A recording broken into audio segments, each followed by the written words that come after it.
Allahumma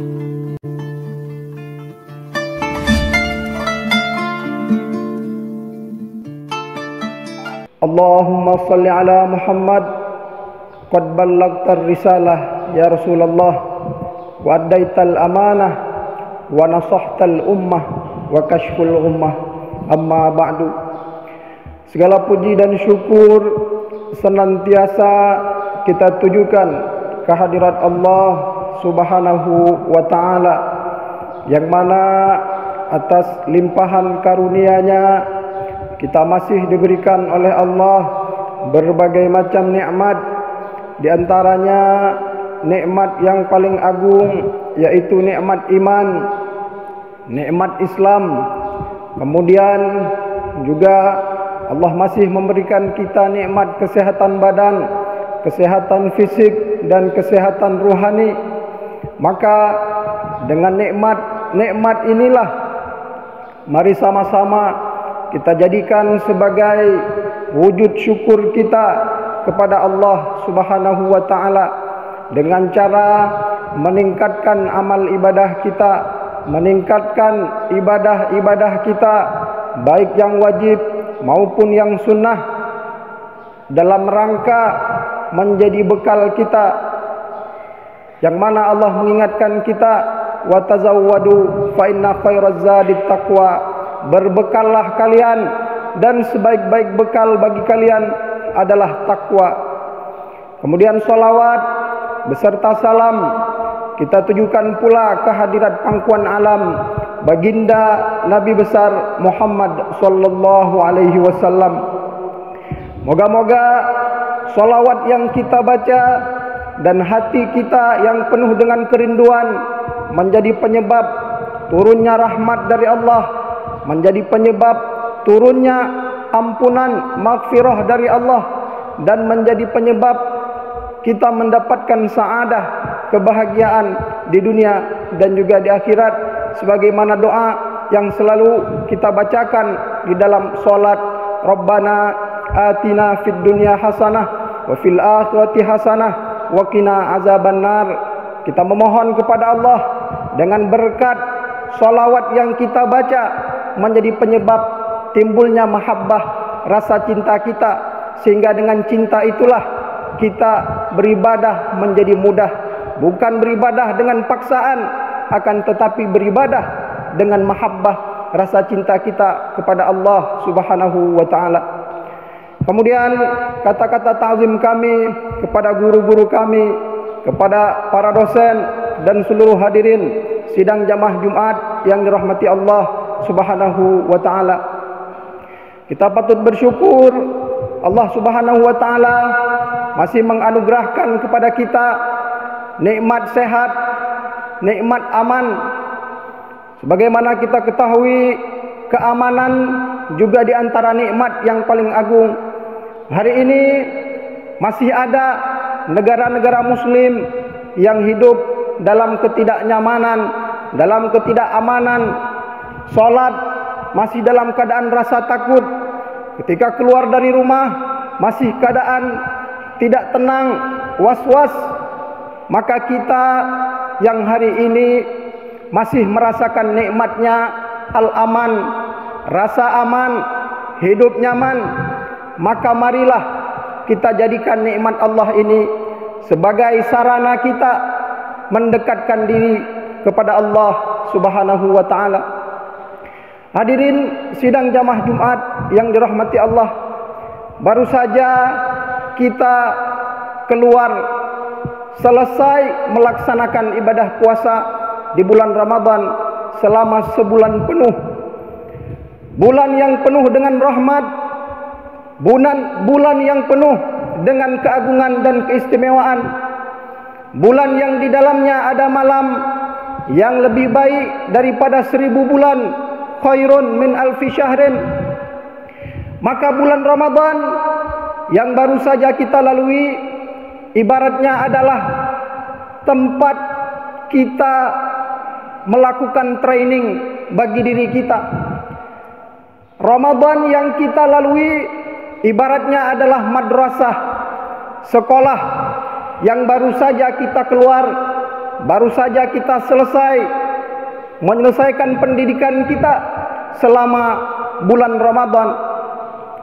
Ramadan dikenal dengan banyak nama, di antaranya Syahrul Ibadah, yang menunjukkan bahwa di bulan ini umat muslim diharapkan, dianjurkan untuk meningkatkan ibadahnya.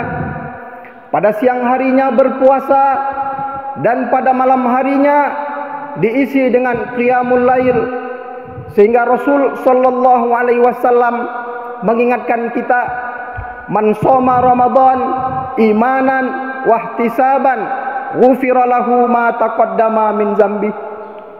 Barang siapa yang berpuasa di bulan Ramadan dengan penuh rasa keimanan, menjalankan perintah Allah, wahtisaban, dan dengan rasa mengharap kepada Allah, maka akan diampuni dosa-dosanya yang telah lalu.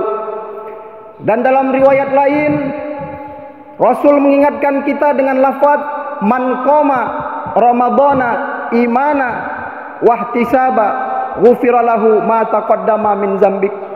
Barang siapa yang mendirikan di bulan Ramadan dengan ibadah-ibadah sunnah qiyamul lail, maka dengan penuh rasa keimanan, wahtisaban, dan pengharapan, maka sama Allah akan mengampuni dosa-dosanya yang telah lalu. Inilah hadirin di antara tujuan dan maksud dari ibadah puasa yang kita lakukan. Kemudian di samping itu, secara garis besar, ibadah puasa yang kita lakukan adalah dalam rangka menjalankan perintah Allah dengan tujuan agar kita menjadi pribadi yang bertakwa. Sebagaimana Allah mengingatkan kita di dalam Al-Quran, ya ayyuhalladzina amanu kutiba alaikumussyam kama kutiba alal ladzina min qablikum la'allakum tattaqun. Wahai orang-orang yang beriman, diwajibkan atas kalian berpuasa sebagaimana diwajibkan atas orang-orang sebelum kalian. Moga-moga kalian menjadi orang yang bertakwa. Maka inilah hadirin, ayat ini mengingatkan kita bahwa ibadah puasa yang kita lakukan bukanlah berhenti hanya sebatas di bulan Ramadan. Sementara setelah Ramadan berlalu, kita kembali kepada kebiasaan-kebiasaan yang mungkin jelek, yang mungkin buruk, maka bukan inilah yang dikehendaki oleh baginda Rasulullah sallallahu alaihi wasallam. Akan tetapi Ramadan yang kita lalui adalah modal kita menghadapi 11 bulan ke depan. Maka ibaratnya 1 bulan ini adalah persiapan kita, latihan kita. Sebelum kita bertanding, biasa kita melakukan training. Maka puasa yang kita lakukan adalah training kita dalam rangka menghadapi 11 bulan ke depan. Maka inilah di antara tujuan dari ibadah puasa yang kita lakukan. Kemudian di samping itu, agar kita menjadi orang yang bertakwa. Dan orang-orang bertakwa setidaknya ada 5 ciri-ciri orang-orang bertakwa. Yang pertama, sebagaimana disebutkan di dalam Al-Quran, orang bertakwa adalah orang yang gemar berinfak. Alladzina yunfikuna fis-sarra wad-dharra.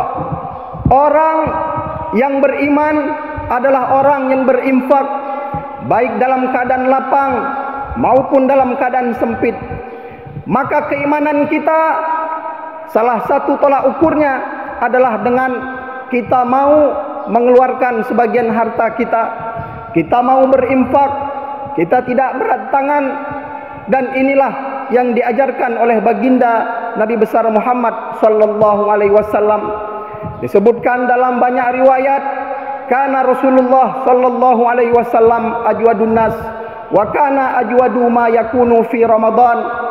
Sungguh Rasulullah sallallahu alaihi wasallam adalah orang yang paling dermawan, orang yang paling ringan tangan, dan sungguh kedermawanan Nabi semakin bertambah ketika bulan Ramadan. Inilah hadirin gambaran Rasulullah sallallahu alaihi wasallam. Sehingga dalam sebuah riwayat Anas bin Malik pernah ditanya, bagaimanakah gambaran dermawannya Rasulullah? Maka kemudian kata Anas bin Malik, dermawannya Rasulullah, pernah suatu ketika Rasulullah diminta oleh orang Badui beberapa ekor domba. Maka kemudian Rasulullah memberikannya. Tamsilan yang diberikan oleh Anas bin Malik adalah seperti jurang di antara dua bukit.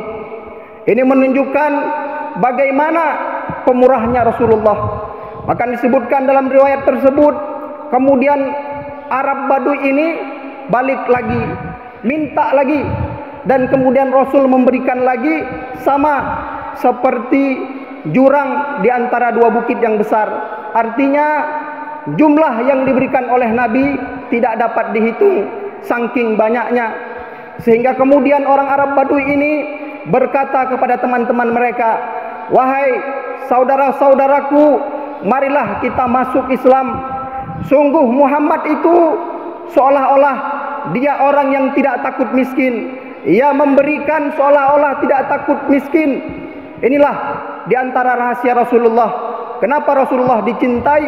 Salah satunya adalah karena sifat kedermawanan Rasulullah sallallahu alaihi wasallam. Maka Ramadan salah satu momentum di mana kita meningkatkan semangat kita di dalam berinfak, meski dengan hal-hal yang kecil, meski dengan sebiji kurma. Bahkan Rasulullah mengingatkan kita, ittaqun nara walau bisyiqqah min tamrah. Jauhilah oleh kalian neraka meskipun hanya dengan sebiji kurma. Maka inilah hadirin, di antara hikmahnya dengan kita bersedekah, kita berharap baik, kita berharap bertafaul kepada Allah. Ya Allah, dengan sedekah ini mudahkanlah urusan kami. Dengan sedekah ini jadikanlah anak-anak kami anak-anak yang soleh. Inilah di antara kemungkinan yang dapat kita raih dengan amal ibadah yang kita lakukan. Kita berharap kepada Allah dengan wasilah amal kita.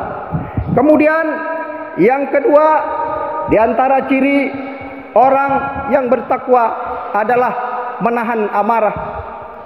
Orang bertakwa adalah orang yang senantiasa sabar di dalam menjalankan kehidupannya.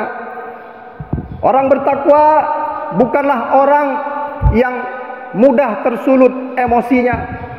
Disebutkan dalam mahfuzat, dalam ungkapan bahasa Arab, al-ghadab awwaluhu junun wa akhiru an-nadam.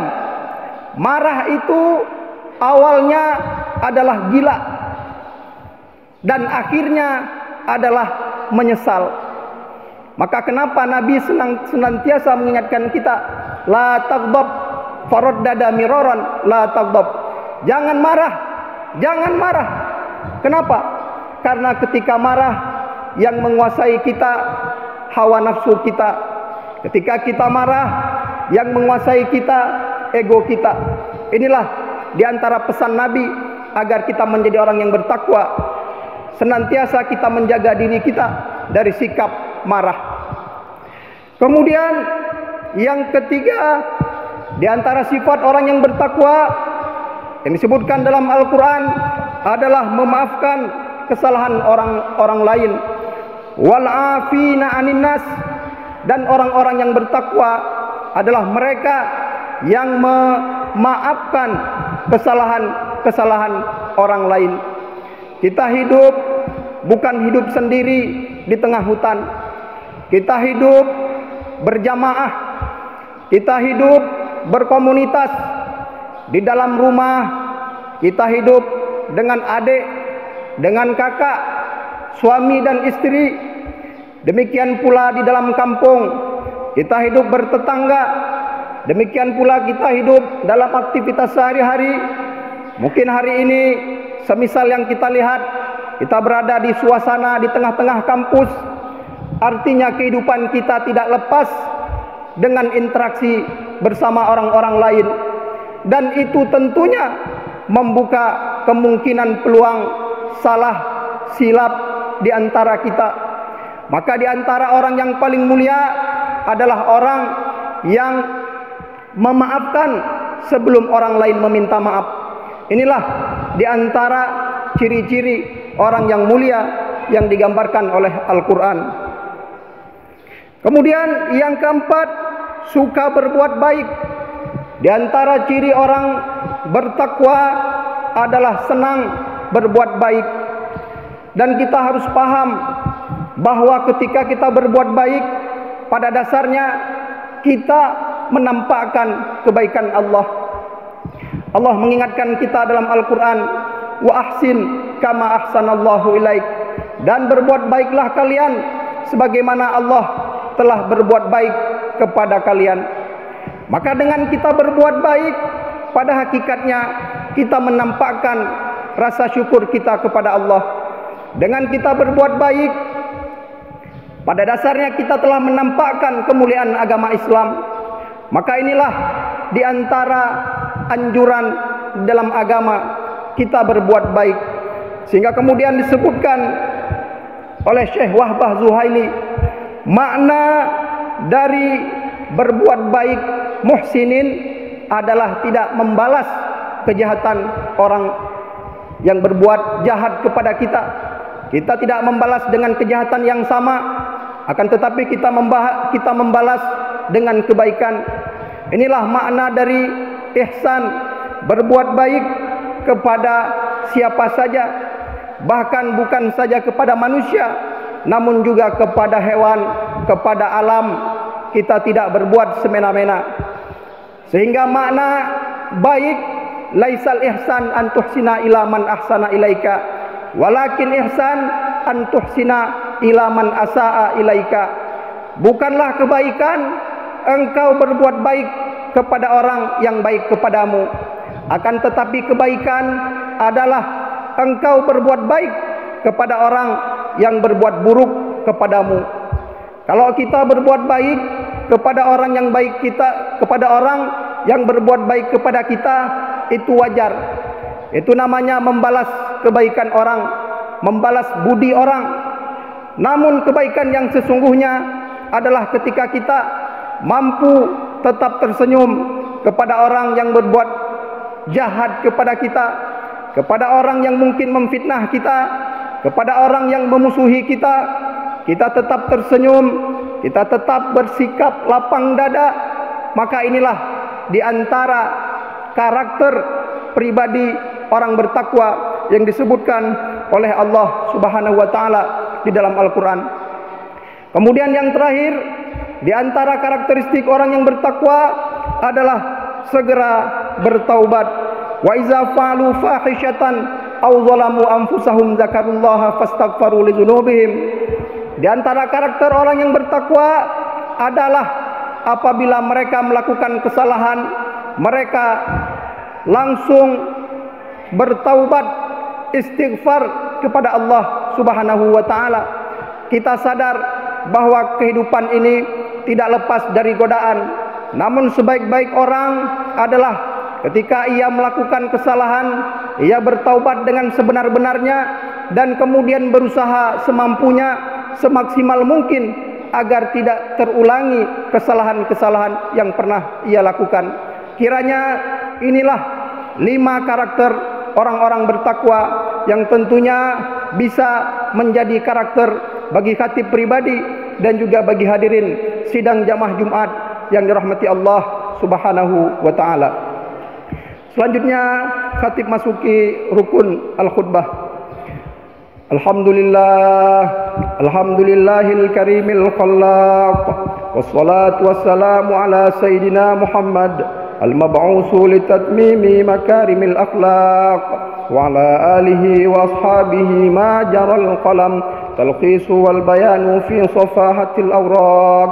Asyhadu an la ilaha illallah wa asyhadu anna sayyidana Muhammadan abduhu wa rasuluh. Allahumma salli ala sayyidina Muhammad al-fatihi lima ughliq والخاتم لما سبق ناصر الحق بالحق والهادي إلى صراط مستقيم. أما بعد فيا عباد الله أوصيكم ونفسي بتقوى الله وطاعته لعلكم تفلحون. وقال تعالى في القرآن الكريم: أعوذ بالله من الشيطان الرجيم، بسم الله الرحمن الرحيم، والعصر إن الإنسان لفي خسر إلا الذين آمنوا وعملوا الصالحات وتواصوا بالحق وتواصوا بالصبر. بارك الله لي ولكم في القرآن العظيم، ونفعني وإياكم بما فيه من الآيات والذكر الحكيم، وتقبل مني ومنكم تلاوته إنه هو السميع العليم.